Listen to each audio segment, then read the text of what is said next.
নমস্কার বন্ধুরা, স্নেহা গার্ডেনে সবাইকে স্বাগত। বন্ধুরা, আজ আমি আমার ছাদ বাগানে কিছু মিন সার তৈরি করেছি এবং সেই মিন সারটা মাছ থেকে তৈরি করা। তো মাছ থেকে যে খাবারটা তৈরি হয় সেটা মিন সার বা ফিশ মিল আমরা বলতে পারি, কারণ আমাদের এখানকার মাটিতে নাইট্রোজেন আর ফসফরাসের পরিমাণটা খুবই কম। আর তাই মিন সার তৈরি করে মাটিতে প্রয়োগ করলে মাটিতে নাইট্রোজেন, ফসফরাস এবং সঙ্গে সোডিয়াম, পটাশিয়াম, আয়রনের পরিমাণও বাড়ে, অন্যান্য অনেক উপাদানের পরিমাণই বেড়ে যায়। তো আমি কীভাবে তৈরি করছি সেটা আজকে দেখাচ্ছি। তো আপনারা দেখলে বুঝতে পারবেন যে কত সহজেই আমরা মাছের ফেলে দেওয়া অংশ দিয়ে মিন সার তৈরি করতে পারি। তো যে কোনো মাছই হয়, শুটকি মাছ হোক বা কাঁচা মাছ হোক, সব মাছের নাড়ি, ভুঁড়ি, পাকড়া এসব দিয়ে তৈরি করা যায়। তো দেখি সেটাই। এই মাছগুলো আমার আজ রান্নাঘর থেকে বেরিয়েছে। তো বড়ো মাছটার মধ্যে রয়েছে একটু মাছের ঘা বলে এটাকে, বাজার থেকে আনা। তো অনেক মাছই আনা হয়েছে, কিন্তু এই মাছগুলো ভালো নয় মাছটা।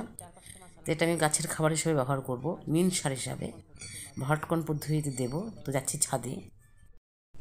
তো আজ এই মাছটা নিয়ে চলে এসেছি ছাদে, এটা আমি ব্যবহার করব, এটাকেও।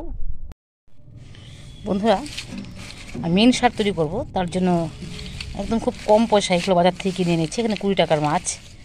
এই 20 টাকার মাছকে আমি কৌটোর মধ্যে রেখে দিই, কৌটোতে রেখে দিচ্ছি। একদম মাছের গুঁড়ো যা ছিল সবটাই এখানে, পুরোটা আমি 20 টাকা দিয়ে নিচ্ছি। তো এটা আমি সবটা এখানে ধুয়ে দিচ্ছি, ঢেলে দিয়ে এটা আমি জল দিয়ে রেখে দেবো। ছোটো মাছ এনে জলে ভিজিয়ে রেখেছি, এই যে একদম কালারটা এরকম হয়েছে। তো যতদিন যাবে তত এটা কালচে হবে, আরও এখনও কালচে হয়নি। তো 1 মাস পর থেকে ব্যবহার করা যায়। এটার মধ্যে আমি অল্প পরিমাণ নেব,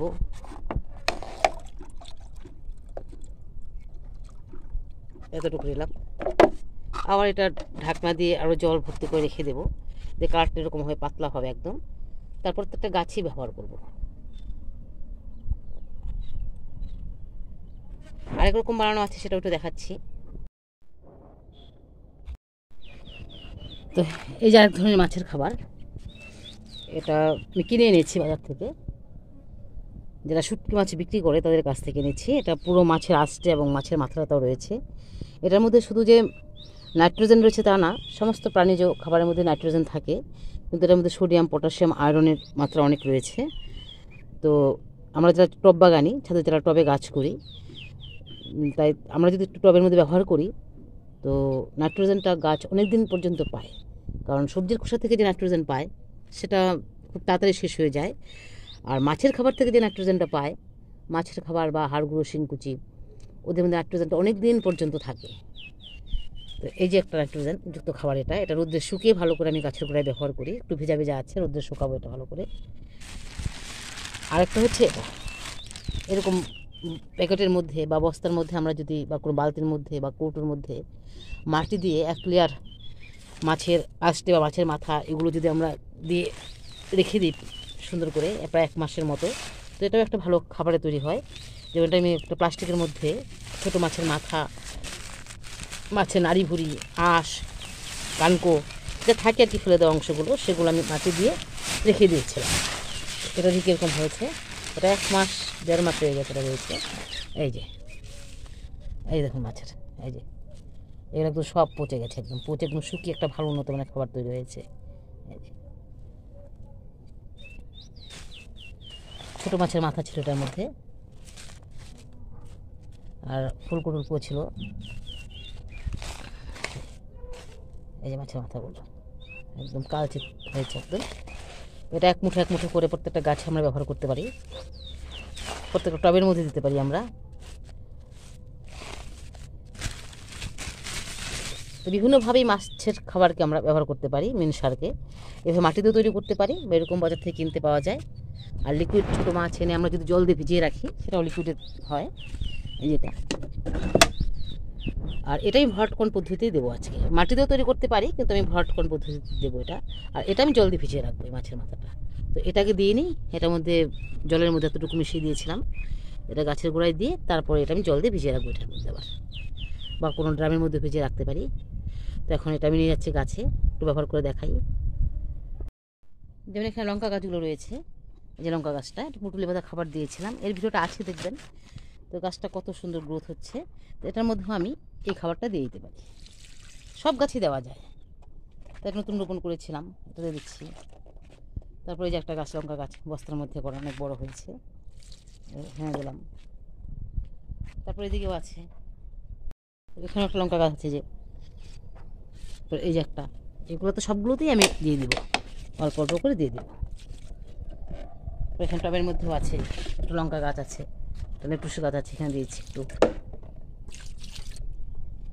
তারপরে এদিকে আরও গাছ আছে, লঙ্কা গাছ, সবগুলোতে আমি দিয়ে দেবো।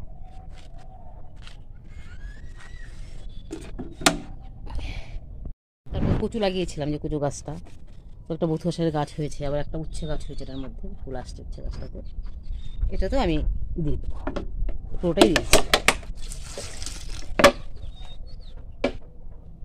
এবং ভটকন মাধ্যমে দেখাচ্ছি, এই মাছটাকে, কাঁচা মাছটাকে আমি এই চাল কুমড়ো গাছটা এটার মধ্যে সাইড দিয়ে গর্ত করে দিয়ে দেবো।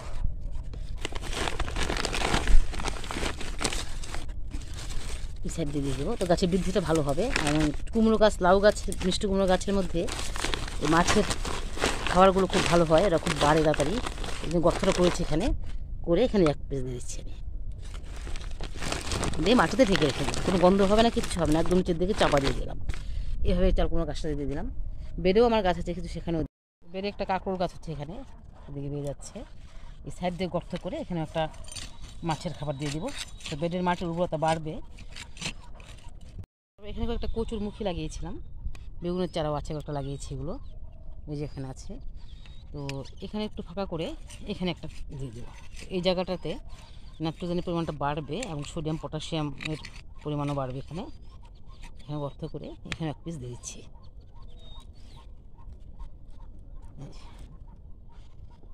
চলে বেডের এই প্রান্তে, এখানে কয়েকটা গাছ লাগিয়েছিলাম, এই যে টমেটো গাছ, এখানে একটা ফুটি গাছ লাগিয়েছিলাম, ফুল চলে আসছে। তো এখানেও আমি মাছের খাবারটা দিয়ে দেবো, এখানে এক পিস দিয়ে দিচ্ছি, এই মাথাটা দিয়ে দিচ্ছি। তার মাথার যে হাড়, তার মধ্যে হচ্ছে প্রচুর পরিমাণ ফসফরাস, দিয়ে দিলাম এখানে এক পিস দিয়ে দিব।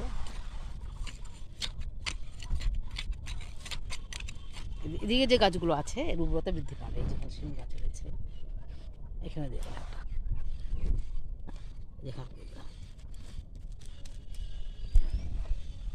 তার পরবর্তীতে দেখবো বেড়ের এই গাছগুলোর প্রচণ্ড বৃদ্ধি হয়েছে।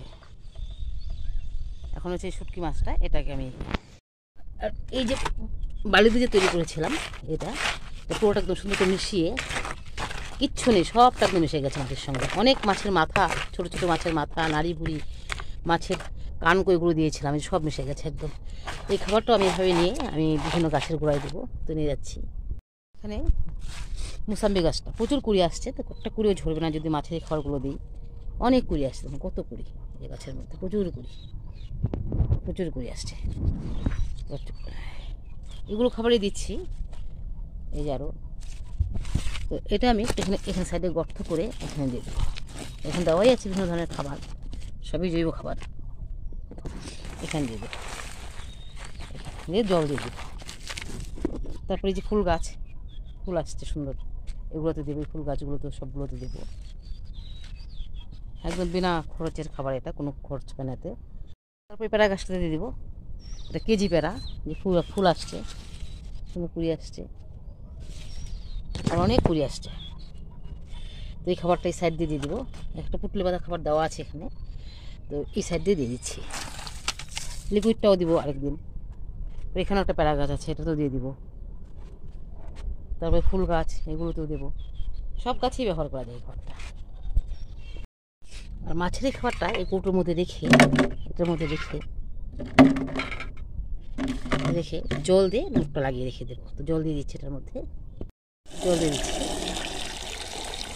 জলে ভিজে 1 মাসের জন্য রেখে দেবো। তারপর আমি পাতলা পাতলা করে প্রত্যেকটা গাছে ব্যবহার করতে পারবো।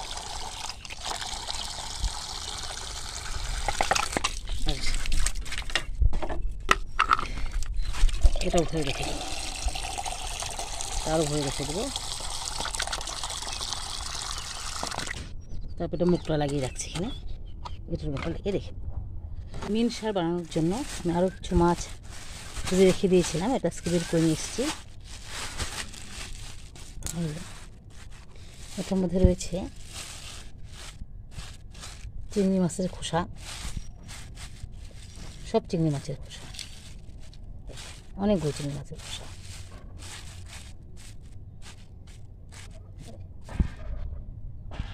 এটাকে আমরা খাবার হিসেবে ব্যবহার করতে পারি, প্রচুর পরিমাণ নাইট্রোজেন রয়েছে। তো এটা আমরা ভরাটকরণ পদ্ধতিতে ব্যবহার করতে পারি। তো বিভিন্ন পদ্ধতিতে ব্যবহার করা যায়, তবে এটা নিয়ে এখন দেখাচ্ছি কীভাবে করি। তো নিয়ে যাচ্ছে এটা, কিছু মাটি জমানো আছে, মাটি বলতে বস্তার মধ্যে রেখেছি, সেটার মধ্যে নিয়ে আমি এটা রেখে দেবো। তো একটা গর্ত করে নিয়েছি, গর্তের মধ্যে আমি এটা পুরোটাই ঢেলে দেবো, কিন্তু উপর দিকে মাটি চাপা দিয়ে দেবো। 1 মাস থাকবে, এই দিয়ে দিলাম পুরোটা, দিয়ে মাটি চাপা দিয়ে দেবো। কোনো গন্ধ হবে না, কিচ্ছু হবে না, এখানেই পুষবে।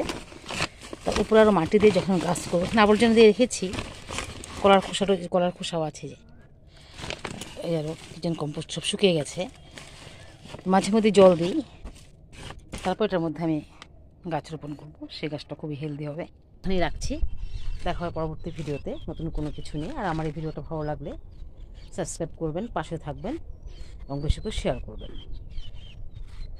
তো আজ রাখছি এখানে।